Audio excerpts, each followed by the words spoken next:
¿Qué tal? ¿Cómo están, amigos y amigas de esta comunidad? Como siempre, un gusto, como siempre, un placer que nos acompañen como cada domingo en las charlas con Luis Guillermo Hernández y, por supuesto, contentos, felices de recibirlos y de recibirte, querido Luis Guillermo. ¿Cómo estás? ¿Qué dices? Un gusto saludarte, Jesús. Un gusto saludar también a toda la audiencia de tu espacio.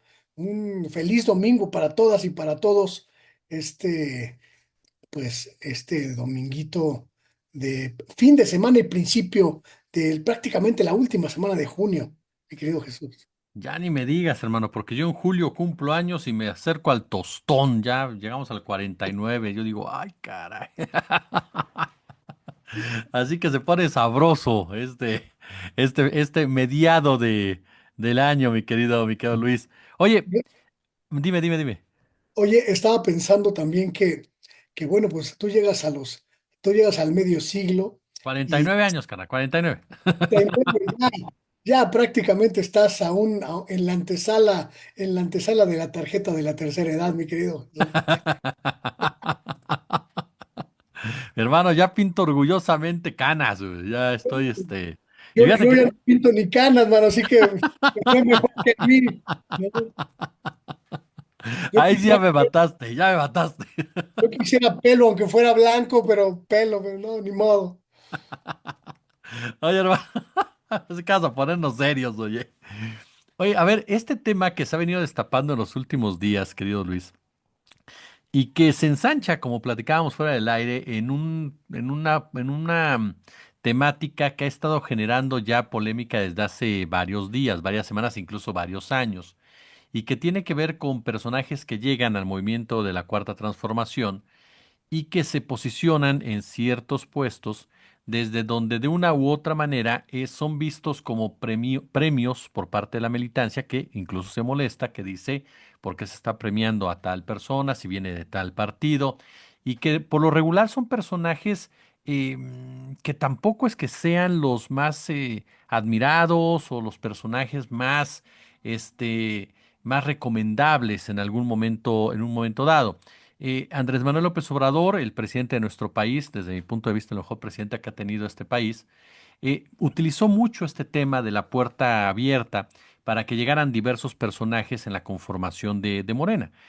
Nos topábamos desde una Tatiana Cloutier, un Alfonso Romo, un Marcelo Ebrard, hasta una Claudia Sheinbaum, un Víctor Toledo, una Citlali Hernández, un Paco Ignacio Taibo, y todo ello con la finalidad de construir una hegemonía que permitiera tener el control del gobierno y poder ejercer cambios profundos. Pero en este marco se han dado personajes que mucha gente considera inadmisibles por donde se le quiera ver. El caso más emblemático este año de Adrián Rubalcaba, que llega desde el PRI, se cuela a través del Partido Verde Ecologista de México, el caso de Alejandro Murat, el caso de Miguel Ángel Yunes, pero también nos topamos de repente con este tema de los cónsules, de gente que llega a Morena y que se va como cónsul, aún siendo gente muy cercana al grupo de Enrique Peña Nieto.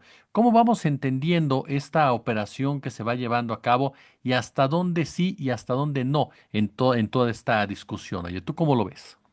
Creo que ha llegado el momento pues, de abrir esta discusión, sobre todo entre quienes simpatizamos o quienes militan abiertamente en la cuarta transformación. Porque es una discusión, es una charla, es una reflexión, pues que prácticamente se ha evadido desde todas las perspectivas. ¿Qué tanto puede permitirse la cuarta transformación sumar a indeseables, sumar a estas voces que representan, significan y constituyen, pues, esa parte del viejo régimen que no se ha desmantelado y seguramente no se va a desmantelar? ¿Y qué tanto le afecta a la cuarta transformación y al proyecto que, entre otras muchas cosas, se planteó desde su gestación, desde su semilla, pues transformar la vida pública y cambiar la forma de hacer política en este país? ¿Qué tanto le conviene al movimiento esta suma, sabiendo dos elementos que me parece que es importante que no debemos olvidar? Uno, que esta transformación es tan amplia, y tan diversa que caben prácticamente todos los espectros ideológicos Ujú. en ella. Desde la izquierda más recalcitrante y marxista y gramsciana, hasta una derecha moderada, conciliadora, incluso la derecha confesional cristiano-católica, que llegó y se quedó ahí incrustada eh, en este movimiento. Y en ese abanico, en ese margen, pues han cabido prácticamente todas las ideologías que han logrado confluir o treparse al carro de la transformación. Y esa discusión también tiene que pasar por el hecho de qué han aportado, qué le han dado a la transformación estas figuras, estos perfiles que de alguna manera, creo yo, pues pueden tener justificación. La propia presidenta de la República lo dijo, pueden tener justificación con base en sus resultados, pero en muchos casos estos resultados siguen sin verse, siguen sin notarse y sobre todo siguen echándose en falta. Pienso en algunos perfiles, digamos, de los más indeseables que aparecieron en el sexenio del presidente López Obrador y que para muchos fueron la levantada de ceja obligada. Manuel Bartlett, por ejemplo, quizá la figura más significativa de cuanto representó el viejo régimen incrustado en la Cuarta Transformación. Sin Bartlett en la Comisión Federal de Electricidad, es casi seguro que el presidente López Obrador no hubiera podido impulsar los cambios profundos que prácticamente le arrebataron el sector eléctrico a las grandes corporaciones multinacionales de electricidad. Es casi seguro que sin una mano dura y un conocimiento profundísimo de las cloacas de la política y de la vida pública nacional como tenía Bartlett, el presidente López Obrador difícilmente pudo llegar a aterrizar lo que aterrizó en la Comisión Federal de Electricidad. Es decir, un hombre oscuro, un hombre de muchos, muchísimos claroscuros, que desde mi punto de vista se ganó su redención política y social a su paso por la Cuarta Transformación en el gobierno de López Obrador. Pero también tenemos la cara de gente, por ejemplo, como Sergio Mayer, Sergio Meyer, o el vedette, el encueratriz, que es legislador, que ha estado pues, encaramado en la Cuarta Transformación desde el sexenio pasado y que realmente no le ha aportado absolutamente nada positivo, nada tangible, nada ni remotamente plausible a esta transformación. Y entonces tenemos los dos polos y tenemos los dos ejes. ¿Qué podemos hacer y qué debemos hacer quienes observamos este proceso de transformación ante estas figuras? ¿Dejarlas pasar de de manera silenciosa? No señalar que Javier Corral, encaramado en la Cuarta Transformación, está a punto de darle una puñalada por la espalda al proyecto de ley de telecomunicaciones y radiodifusión que propuso la presidenta de la República.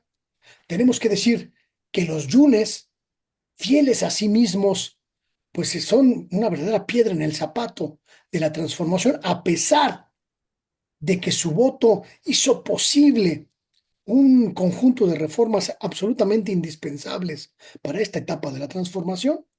Podemos hablar de muchos personajes en este sentido, pero sí creo que lo importante hoy es abrir la discusión y no negarnos a ella, porque el pragmatismo, ese chicloso, excesivamente desde mi punto de vista, chicloso pragmatismo de la primera etapa de la transformación, creo que ya no cabe en este segundo tiempo de la 4T. Sí, fíjate que yo en lo personal, y perdón que utilice el yo-yo, yo he sido muy crítico con el tema de Adrián Rubalcaba, con el tema de los Yunes, el tema, por supuesto, del propio Murat. Y uno entiende muy bien el pragmatismo político. Creo que es necesario en un momento dado. Incluso yo siempre he definido que el voto de Yunes, nos gusta o no nos gusta, es política, a final de cuentas. Ya que Ujú. quieras incorporar a Yunes al partido como militante, ya es otra cosa y por eso mismo ni siquiera sucedió. En el caso de Rubalcaba, yo sigo insistiendo en que es una costosa cuota política, no como tal, y que viene a mostrar también muchos de los problemas internos que existen en la cuarta transformación en cuestión de la disputa de poder, porque ¿quiénes son los que impulsan a Rubalcaba? ¿Quiénes mueven a Rubalcaba desde el mismo poder legislativo? A mí me queda claro que es una discusión, coincido contigo, que se tiene que dar. Me queda claro que hay mucha gente en Morena que vale mucho la pena, que está dando esa batalla, esa es la verdad, por cambiar las cosas, para que realmente se transforme este país. Son menos ruidosos de los que hacen ruido por el otro lado, pero también me queda claro que ante la oposición totalmente derrotada, ante una oposición totalmente ya irrelevante, porque ya lo que hagan el PAN o el PRI, pues se convierte sinceramente en una especie de grito en el desierto, ¿no? A final de cuentas, el PAN y el PRI son dos partidos que lo acabamos de ver ahora con la situación de Kristi Noem o lo que pasa con el viaje de la presidenta Claudia Sheinbaum al grupo de los siete, ¿no? En donde inventan una sarta de tonterías que si la plantaron, si no la plantaron y demás. Es decir, ya el PAN y el PRI están tan dislocados, digamos, de eso, que la verdadera discusión del poder se da en la 4T. Está dentro de la 4T, en donde efectivamente hay diferentes grupos como tales, en donde te encuentras un obradorismo ideológico desde la presidencia de la República, con huestes a su alrededor, te encuentras un obradorismo de sangre, como se le define en la dirigencia del partido, en la estructura del partido,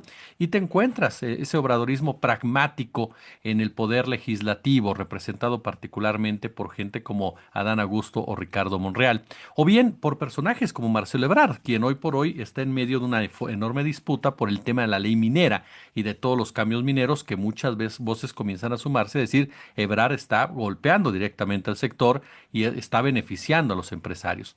Y es un tema que todavía le va a dar debate en los próximos días por las diferentes posturas que ha habido. Pero me queda claro que esa es la discusión al interior de Morena. Y en ese marco es en el que tiene uno que diferenciar quiénes son los que realmente están aportando, quiénes son los que están peleando porque las cosas cambien, porque las cosas realmente se transformen de fondo, quiénes entienden el poder que tienen en la actualidad y que son encabezados hoy por hoy ese sector por la doctora Sheinbaum. No me queda clarísimo, que es quien entiende que el poder que ella tiene lo quiere utilizar ¿para qué? Para cambiar este país. Pero del otro lado hay gente que defiende sus propios intereses, que tiene su propia agenda y que se trata muchas veces hasta de meter el pie en las reformas. Lo vimos con esta reforma que fue parada del señor Pedro Aces, que después decía Pedro Aces que él no había sido, ¿no? Pero que a final de cuentas, pues él estaba metido en todo esto del cobro diferenciado a los trabajadores en beneficio de los bancos. Y de ese tipito de cosas te encuentras, ¿no? Reformas que van encaminadas hacia un lugar y que de repente aparece algún personaje emanado de la oposición que brinca la 4T y que empieza a mover la agenda, a mover sus intereses para que las cosas no cambien de la manera como se estaba esperando. Y lo vimos desde el sexenio pasado, cuando el propio Adán Augusto metió la mano con el tema de la ley minera. Y lo vimos con el presidente, ahora con la presidenta Sheinbaum, que gracias a Nancy Flores de Contralínea, que advierte que en el tema de los energéticos, de los alimentos transgénicos, pues le habían movido ahí también algo extraño, ¿no? Y la presidenta manda al doctor Verdegué, analizan, checan y dice, ¿sabes qué? Va para atrás y hay que volverla a mandar o hay que hacerle los cambios porque efectivamente alguien le movió las cosas para beneficiar a un sector privado. Entonces, nos topamos con que dentro de la 4T se da toda esta discusión y me parece que es una discusión sana, querido Luis.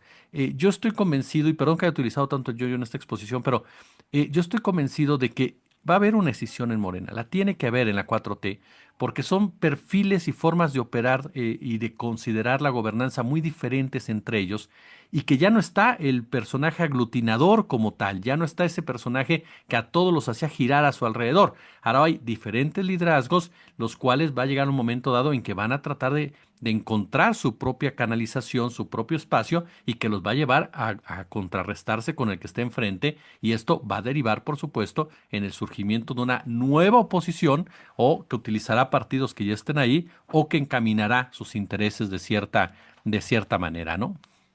Yo creo que aquí hay que evaluar muy bien lo que está haciendo la transformación, el movimiento de transformación, para reflexionar sobre sí mismo y su capacidad o incapacidad de formar cuadros para ocupar esos espacios de poder, esos espacios de decisión que son absolutamente inherentes a el ejercicio del poder mismo. Hay que hablar con mucha claridad de los errores de la transformación. Uno, suponer que el pago a los aliados tiene que darse con cargos y tiene que darse con posiciones dentro de la misma estructura de poder, sin mediar ni siquiera un compromiso de cumplimiento de las reglas básicas, de los ideales básicos del movimiento. Yo soy un crítico total, por ejemplo, de este trabajo que ha hecho el Instituto de Formación Política del Partido de Morena, que en realidad pues es una estructura muy rimbombante, pero muy inútil, que no ha servido para lo que se supone que tenía que haber servido, que era la formación de cuadros y era la formación de una lógica, de una mística de transformación, pues que hoy prácticamente nadie pela y que es un juguete del señor Fisgón y no más que eso.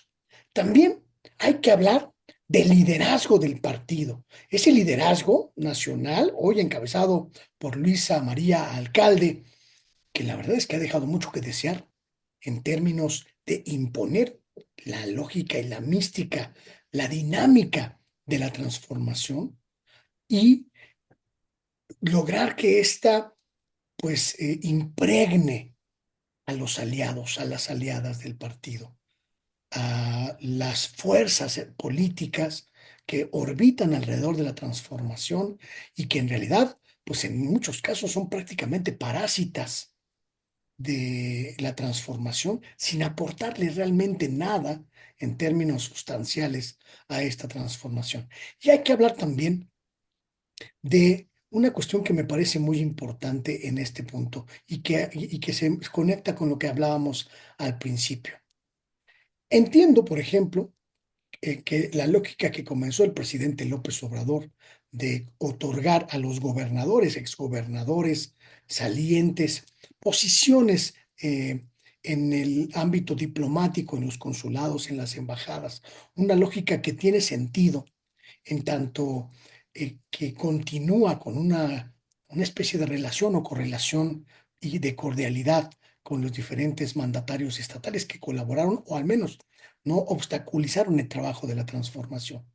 Pero de ahí, por ejemplo, del hecho de que el exgobernador Marco Antonio Mena vaya a ser cónsul en San Francisco, a que tengamos personajes como este hombre Carlos Iriarte, que fue el líder estatal del PRI en el Estado de México y que representa, pues en realidad, todo aquello por lo que la Cuarta Transformación ha luchado y todo aquello por lo que este movimiento de transformación ha peleado, pues sí hay un abismo de distancia que es importante explicar y que no es suficiente con el vamos a darle una segunda oportunidad a estos personajes, que tiene que ver con el hecho de exigir congruencia a los liderazgos de la transformación, incluida la presidenta de la República, con todo lo duro que pueda sonar esta expresión, y pedir, pues, explicaciones, porque las deben dar. Me parece que es importante que las den, porque el pueblo, los seguidores, la militancia, los simpatizantes del movimiento, están convencidos de que esta transformación sí busca cambiar la forma de hacer política en México y sí busca desaparecer las viejas redes de complicidad de los partidos políticos y sí busca sobreponerse a este esquema político de contubernio, de te doy y me das, de intercambiamos favores, posiciones, espacios, puestos, cargos, que prevaleció y que es uno de los principales causantes de la putrefacción del sistema partidista de este país.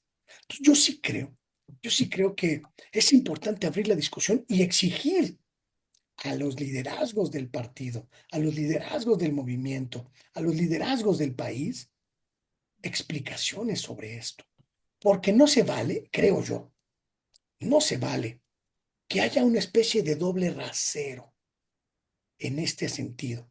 ¿Por qué tenemos que darle una segunda oportunidad a un truán como Adrián Rubalcaba y no darle una primera oportunidad a alguna militante, a algún militante de la transformación que jamás ha tenido oportunidad de probar su valía, su talento en la función pública, en los espacios de representación popular, en los espacios de liderazgos, en los espacios de representación consular o diplomática?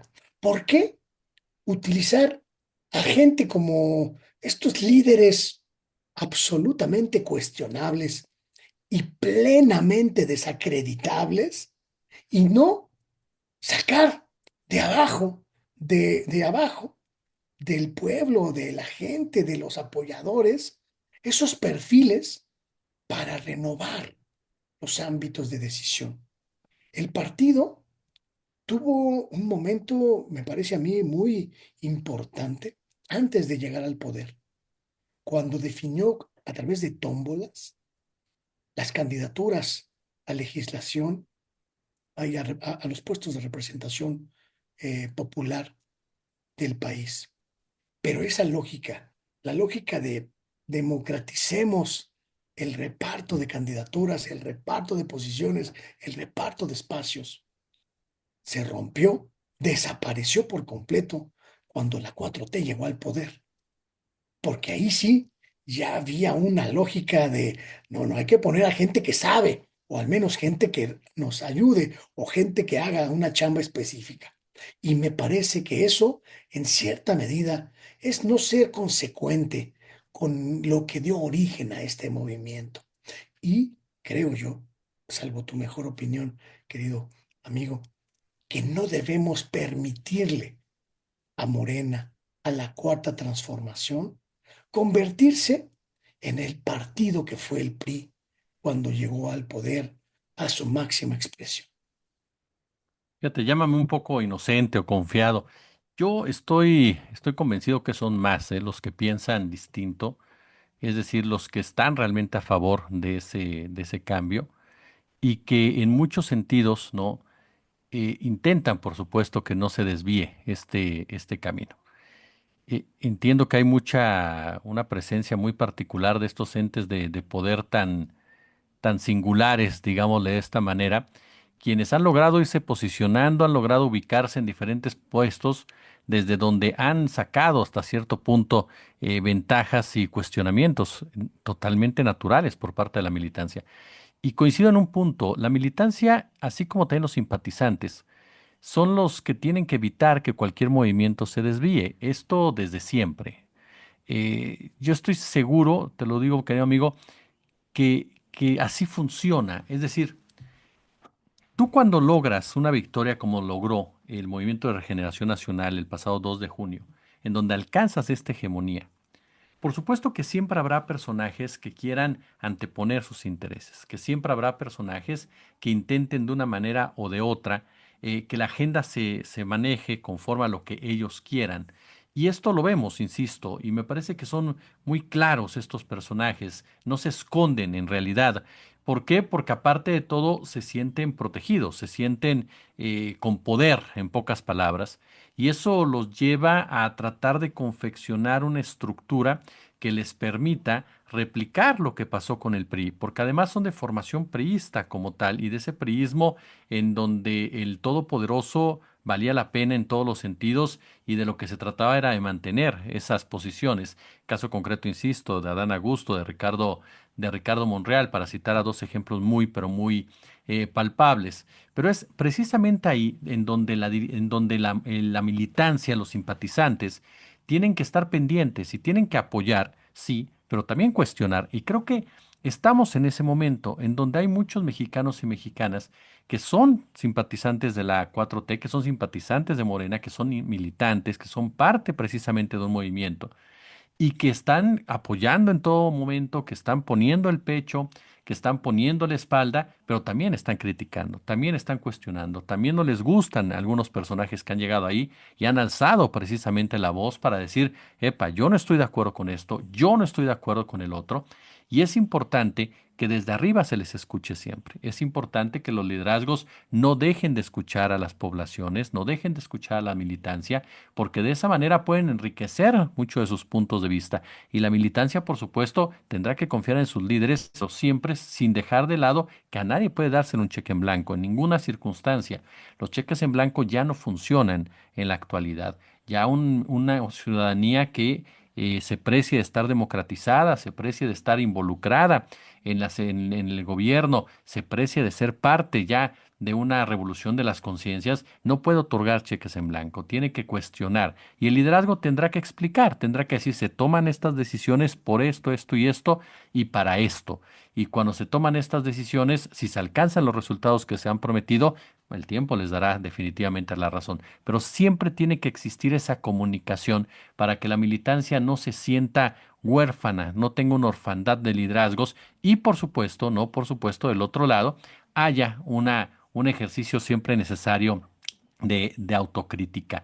A mí en alguna ocasión platicaba con el maestro Armando Bartra y él me decía, es cierto, para transformar todo este país, pues no nos alcanza solamente con los que son totalmente de Morena. Necesitamos ciertos personajes alrededor. Pero obviamente no podemos perder el rumbo, la esencia. El pragmatismo político no nos puede llevar, no a cruzar la ética política.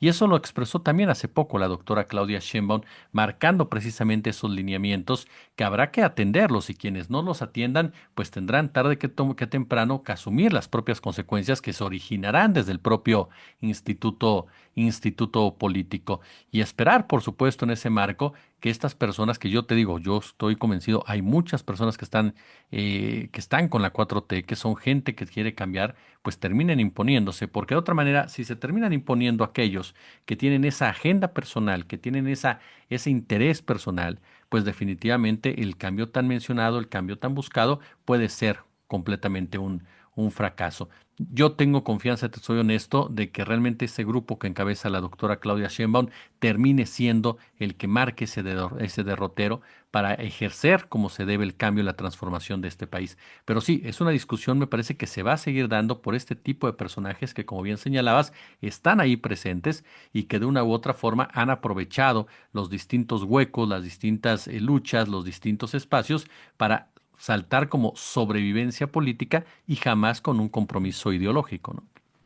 A mí me preocupa un poco, y lo he dicho en otros espacios y en otros momentos también, me preocupa un poco el entender hasta dónde la presidenta Claudia Sheinbaum tiene eh, los suficientes aliados dentro de su equipo, dentro de la transformación, para lograr impedir que los voraces naturales terminen por apoderarse del proyecto de transformación. Porque eso es importantísimo, lo decías tú al principio de esta conversación. El liderazgo que en algún momento logró pues concitar a todos estos grupos a su alrededor, ya no está Andrés Manuel López Obrador. Y el liderazgo de la presidenta Claudia Sheinbaum es un liderazgo todavía en construcción. Tiene el poder, lo está ejerciendo y lo está ejerciendo muy bien, pero todavía está construyendo su espacio de acción como líder, como figura central de este proceso de transformación. Y yo no sé hasta dónde sus alianzas, sus lealtades estén lo suficientemente consolidadas para impedir lo que tú también comentabas hace rato, el resquebrajamiento natural, pero digamos medido de la transformación que en algún momento tendrá que ocurrir. Pienso, por ejemplo, en el apoyo que la propia presidenta le ha dado a algunas figuras, algunos personajes de dudosísima respetabilidad y que llegaron a la transformación y que algunos de ellos pues ya han demostrado a lo largo de estos meses pues que no nos equivocamos al señalarlos como pues, cartuchos quemados que no le aportan nada a la transformación. Yo recuerdo, por ejemplo, el caso de la hija de Juan Francisco Ili Ortiz, el dueño del periódico El Universal, uno de los principales medios adversarios, enemigos abiertos, expresos, explícitos de la transformación. Y preguntaba yo, cuando la nombraron la Coordinadora Nacional de los Jóvenes de la Transformación, a María Teresa Ili, pues, ¿qué, qué libertad o qué independencia de criterio y de pensamiento puede tener la hija de un magnate conservador y abiertamente odiador, abiertamente enemigo de la transformación? ¿Hasta dónde lo que hace esta señorita, María Teresa Ili, es libre albedrío y hasta dónde no es nada más que un calculado negocio político y financiero al amparo de la 4T? Creo que son preguntas que uno tiene que hacerse en público y que se tienen que responder en público, porque está de por medio, pues, algo muy importante. Yo no sé si los jóvenes de la 4T responden a un liderazgo como el de esta señorita, que por supuesto está completamente desconectada de las realidades profundas, de las bases de la transformación, de los jóvenes que constituyen pues la semilla de la transformación. Yo sí pongo en duda este tipo de liderazgos, que tienen más que ver con lo que yo creo que son intercambios de intereses o concesiones de la cuarta transformación al poder del viejo régimen, que en realidad liderazgos o cabezas genuinas de la actual transformación. Y sí creo, independientemente de que les guste o no les guste el tono que utilizamos para hacer estos señalamientos, que tenemos que abrir esta discusión y que tenemos que profundizarla y llevarla hasta sus últimas consecuencias, porque no es menor el punto central de esta discusión, nada más y nada menos que impedir que la cuarta transformación se desvirtúe y no logre consolidar la transformación misma, los cambios profundos, los cambios trascendentales que esperamos para este país. Afortunadamente hasta hoy no se han podido impedir prácticamente ninguno de los cambios que se plantearon al inicio de este, de este trajinar democrático en 2018. Pero nada nos garantiza hoy que en 2027 esta lógica siga imperando y necesitamos que siga imperando, porque faltan todavía muchos cambios por hacer en muchos ámbitos donde la transformación todavía no ha llegado o todavía no ha podido terminar de desmantelar las viejas estructuras de complicidad, de contubernio, de intereses que significaron la sangre vital en el viejo régimen. Entonces yo sí creo que necesitamos discutir qué tanto le conviene a la transformación abrirse a los truanes. ¿Cuántos expriistas, expanistas, caciques, juniors de las élites le caben a este movimiento que pretendió cambiar la forma en que se hacía política en México? ¿Qué tantos indeseables le caben a la transformación?